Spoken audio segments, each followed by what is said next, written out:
श्रीमद् भागवत महापुराण के छठे स्कंद का 10वां अध्याय। देवताओं द्वारा दधीचि ऋषि की अस्थियों से वज्र निर्माण और वृत्रासुर की सेना पर आक्रमण। श्री सुखदेव जी कहते हैं, हे परीक्षित, विश्व के जन्मदाता श्री हरि इंद्र को इस प्रकार आदेश देकर देवताओं के सामने वहीं के वहीं अंतर्ध्यान हो गए। अब देवताओं ने उदार शिरोमणि अथर्ववेदी दधीचि ऋषि के पास जाकर भगवान के आज्ञानुसार याचना की। देवताओं की याचना सुनकर दधीचि ऋषि को बड़ा आनंद हुआ।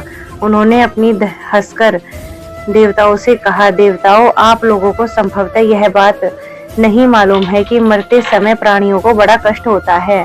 उन्हें जब तक चेत रहता है बड़ी असहाय पीड़ा सहनी पड़ती है और अंत में वे मूर्छित हो जाते हैं। जो जीव जगत में जीवित रहना चाहते हैं उनके लिए शरीर बहुत ही अनमोल, प्रियतम एवं अभिष्ट वस्तु है। ऐसी स्थिति में स्वयं विष्णु भगवान भी यदि जीव से उसका शरीर मांगे तो कौन उसे देने का साहस करेगा। देवताओं ने कहा, हे ब्रह्मांड, आप जैसे उदार और प्राणियों पर दया करने वाले महापुरुष, जिनके कर्मों की बड़े बड़े यशस्वी महानुभाव भी प्रशंसा करते हैं, प्राणियों की भलाई के लिए कौन सी वस्तु न्योछावर नहीं कर सकते। हे भगवान, इसमें संदेह नहीं है कि मांगने वाले लोग स्वार्थी होते हैं। उनमें देने वालों की कठिनाई का विचार करने की बुद्धि नहीं होती। यदि उनमें इतनी समझ होती तो वे मांगते ही क्यों। इसी प्रकार दाता भी मांगने वालों की विपत्ति नहीं जानता, अन्यथा उनके मुख से कदापि नहीं ना ही निकलती। इसलिए आप हमारी विपत्ति समझकर हमारी याचना पूर्ण कीजिए। दधीचि ऋषि ने कहा, हे देवताओं, मैंने आप लोगों के मुख से धर्म की बात सुनने के लिए ही आपकी मांग के प्रति उपेक्षा दिखाई थी। ये लीजिए, मैं अपने प्यारे शरीर को आप लोगों के लिए अभी छोड़ देता हूँ, क्योंकि एक दिन यह स्वयं ही मुझे छोड़ने वाला है। देव शिरोमणियों, जो मनुष्य विनाशी शरीर से दुखी प्राणियों पर दया करके मुख्यतः धर्म और गुणतः यश का संपादन नहीं करता, वह जड़ पेड़ पौधों से भी गया बीता है। बड़े बड़े महात्माओं ने इस अविनाशी धर्म की उपासना की है। उसका स्वरूप बस इतना ही है कि मनुष्य किसी भी प्राणी के दुख में दुख का अनुभव करे और सुख में सुख का अनुभव करे। जगत के धन, जन और शरीर आदि पदार्थ क्षणभंगुर हैं। ये अपने किसी काम नहीं आते, अंत में दूसरों के ही काम आएंगे। ओह, यह कैसी कृपणता है। कितने दुख की बात है कि यह मरण धर्मा मनुष्य के द्वारा दूसरों का उपकार नहीं कर लेता। श्री सुखदेव जी कहते हैं, हे परीक्षित, अथर्ववेदी महर्षि दधीचि ने ऐसा निश्चय करके अपने को पर ब्रह्मा परमात्मा श्री भगवान में लीन करके अपने स्थूल शरीर को त्याग दिया। उनके इंद्रिय, प्राण, मन और बुद्धि संयत थे, दृष्टि तत्वमयी थी और उनके सारे बंधन कट चुके थे। अतः जब वे भगवान से अत्यंत युक्त होकर स्थित हो गए, तब उन्हें इस बात का पता भी नहीं चला कि मेरा शरीर छूट गया है। भगवान की शक्ति पाकर इंद्र का बल पौरुष उन्नति की सीमा पर पहुंच गया।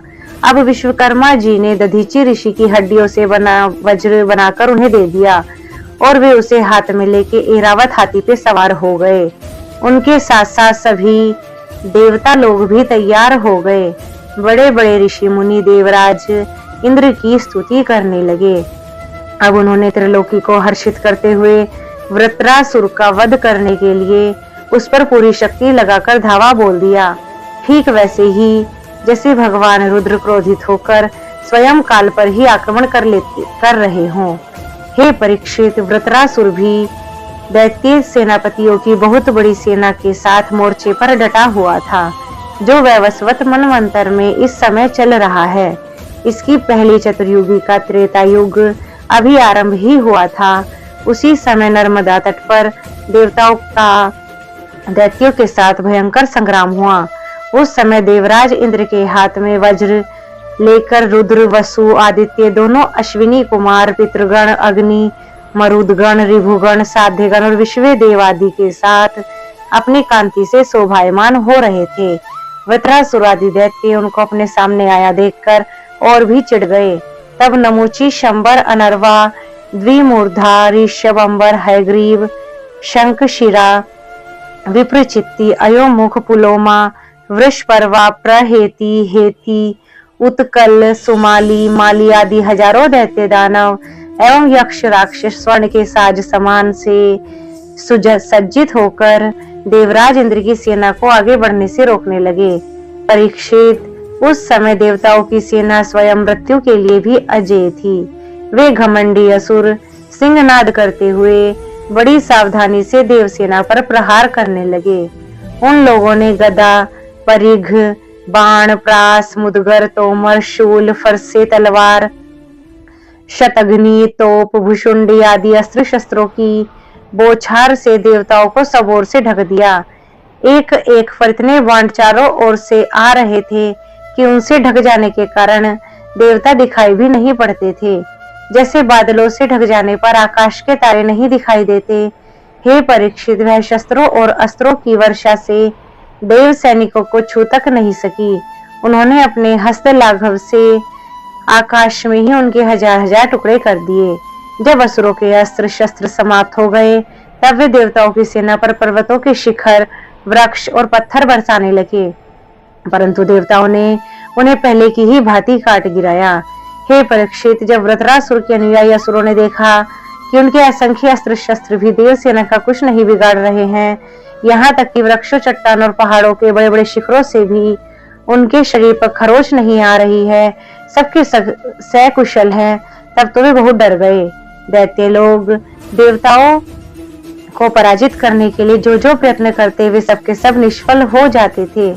ठीक वैसे ही जैसे भगवान श्री कृष्ण के द्वारा सुरक्षित भक्तों पर शूद्र मनुष्यों के कठोर और अमंगलमय दुर्वचनों का कोई प्रभाव नहीं पड़ता। भगवत विमुख होकर असुर अपना प्रयत्न व्यर्थ देखकर उत्साह रहित हो गए। उनका वीरता का घमंड जाता रहा।